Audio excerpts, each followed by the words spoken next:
je vais vous raconter mon histoire, l'histoire de mon couple et comment les réseaux sociaux l'ont détruit. Mais pour commencer, je vais vous parler de notre rencontre. J'étais en voyage dans un pays pas si lointain, pour un temps défini à l'avance et assez court. Je vagabondais, m'enivrant de l'air frais et humide qu'offrait cet archipel, une cigarette dans la main gauche et le portable dans celle de droite. J'essayais de prendre en photo les petites embarcations qui tanguaient et dansaient avec le vent et la mer, mais c'était une affaire bien trop ardue de photographier cette danse. Alors, je m'étais résolue à faire un plan fixe sur les petits bateaux et les laisser suivre leur balai.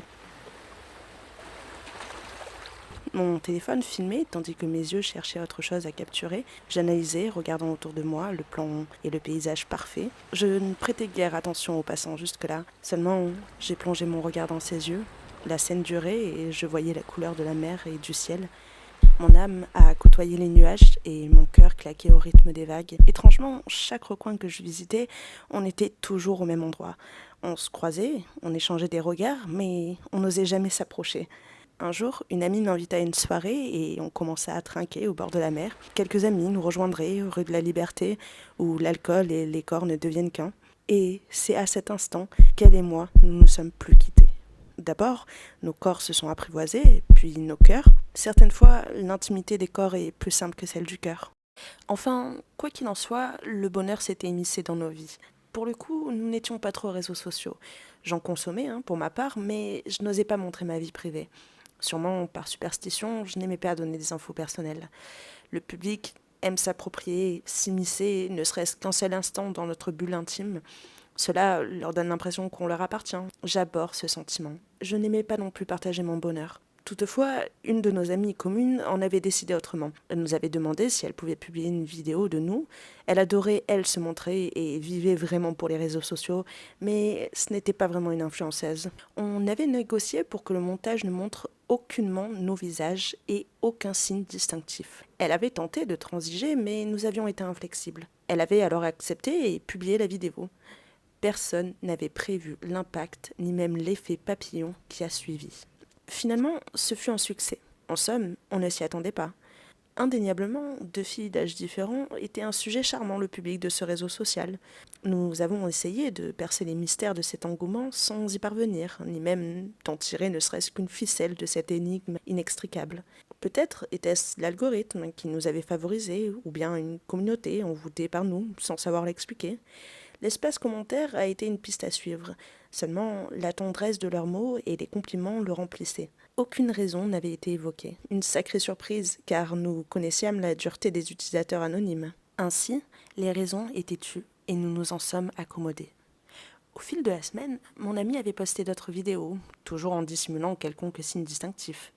Et toujours le même engouement dans l'espace commentaire. Bien qu'il lui était plus invasif, les mots agréables laissaient place à plus de questionnements. Ils identifiaient de plus en plus d'autres personnes pour savoir s'ils nous reconnaissaient. Hélas, ils n'avaient pas vraiment d'indices sur nos physiques. Alors, pour le moment, ces efforts restaient vains. Ils insistaient de plus en plus pour avoir certains détails, comme la couleur de nos yeux, celle de notre peau, ou bien la forme de nos visages. Ils connaissaient juste mes cheveux bouclés et les siens lisses, tout de brun. Face à une telle inflexibilité, Internet ne connaissait ni la négation ni l'oubli, et on allait s'y percuter. Inlassablement, suite au post de nos vidéos, les commentaires postés semblaient toujours aussi désireux de connaître notre identité. Au début, ils fabulaient simplement, mais au fur et à mesure, ils précisaient leurs recherches. Puisqu'ils n'avaient aucune information de nos visages, ils décidèrent de trouver où nous étions afin de réduire le champ des recherches. C'était le début d'une enquête et un frisson nous avait parcouru. Ils s'étaient clairement arrogé le titre de Sherlock Holmes.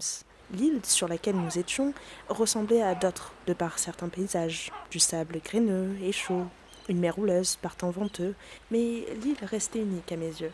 Des parois rocheuses, parfois un air de montagne, et des sentiers à parcourir, nimbés par la nature et le soleil.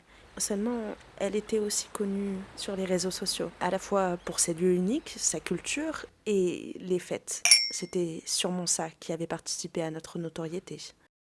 La traque avait débuté et continué. Tout le monde tentait de trouver notre identité, il scrutait chaque endroit où l'on apparaissait, où l'on postait nos vidéos. Ma copine, elle n'était pas fan de tout cela. Elle se sentait étouffée, épiée. Elle avait du mal à faire confiance aux nouvelles rencontres. Elle scrutait chacune de nos vidéos pour s'assurer qu'aucun détail pouvait la distinguer parmi les autres. Et moi, je scrutais seulement nos statistiques.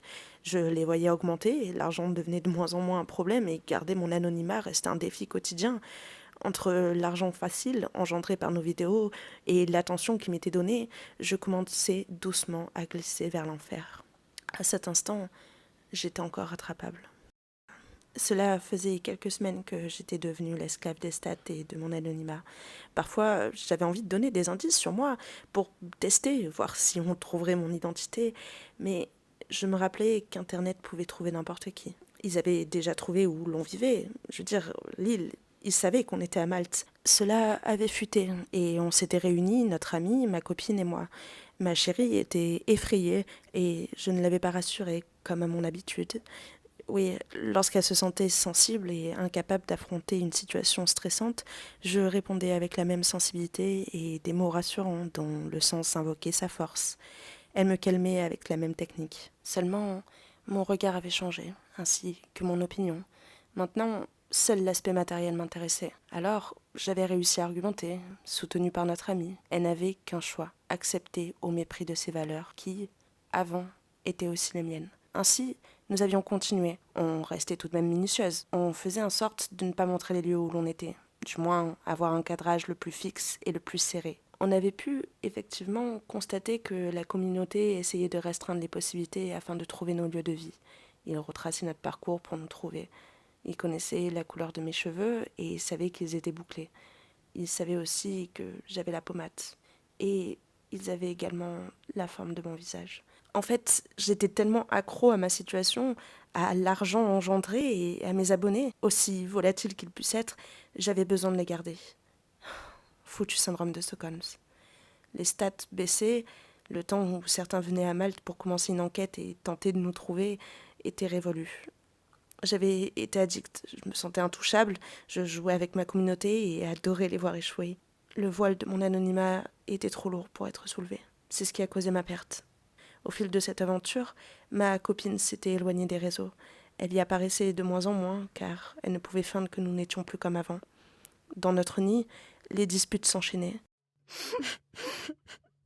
Notre complicité s'effiolait. Notre piété n'était plus. Et ils s'en étaient tous rendus compte. Notre communauté l'avait constaté et ne semblait plus s'intéresser à moi. Les stats baissaient, bien que je fis plein d'efforts pour tenter de sauver notre chaîne. Durant un live, j'avais demandé ce que je pouvais faire pour intéresser à nouveau le monde. Tout le monde avait remarqué qu'elle n'était plus là. Avant, les bruits qu'elle faisait montraient sa présence et on me suppliait de la montrer. Désormais, son absence était mon courroux. Ils se moquaient de moi, de ce que j'advenais. Je leur ai alors répété la question. Que dois-je faire ? J'étais en attente de conseils, d'aide. Seulement, les réseaux et les anonymes aiment juste rudoyer. Ils adorent regarder quelqu'un péricliter, c'en étaient les dures lois. C'est ainsi qu'ils m'avaient sommé de montrer mon visage et promirent qu'ils reviendraient. Pour me le prouver, beaucoup m'envoyaient des dons. Mon anonymat était ce qu'ils avaient fait venir et désormais mon visage était ce qui les faisait rester. Et je n'avais plus d'autre choix. Et c'est à cet instant qu'elle m'envoya un message. Le message disait « Ne le fais pas, préserve-toi, ne te jette pas en pâture, s'il te plaît ». Les dons affluaient, le nom de personnes sur le live aussi, tout résonnait, les notifications, les dons, mais je me focalisais que sur sa voix. Ellipse de quelques mois, 5 pour être précis. Ce soir-ci, je n'avais pas montré mon visage. Mon identité était restée secrète. Mais peut-être que ce qui vous intéresse, c'est de savoir si mon couple a tenu. Eh bien, non. Elle n'a pas supporté tout cela. Elle n'avait pas aimé celle que j'étais sur les réseaux, celle qui était addicte. J'avais tenté de la revoir, seulement j'étais encore perdue. C'est ainsi que j'ai tout arrêté.